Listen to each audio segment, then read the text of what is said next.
and filling it with interesting objects.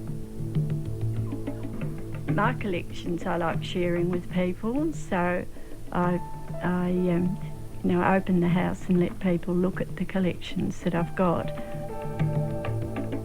I had the opportunity to buy this crate of New Guinea artefacts from an estate, and it had lain under a house for 50 years or so. The artefacts were originally collected by a man who worked in New Guinea in the early 1920s. This is the chest that belonged to the gentleman who collected the artefacts from New Guinea. In it are the books that he read up there, also his photograph album, and there's also a letter that he wrote to his mother.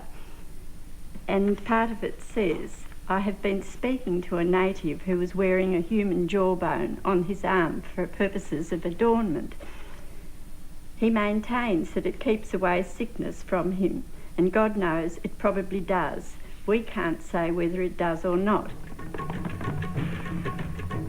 There were huge long spears, about 10 feet long, clubs, carvings, bones and things that apparently came from a sacred place. Here we have some fish hooks, and they've been made out of bone and tortoiseshell with hand-rolled string, I guess it is, holding it together.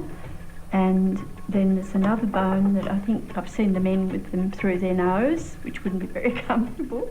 And then there's other bones, we're not quite sure whether they're human or cassowary, but they've all been carved and decorated. Here's one of my favourite pieces, and it's made of Christmas beetles' back legs and little berries. And the beetle legs are iridescent green.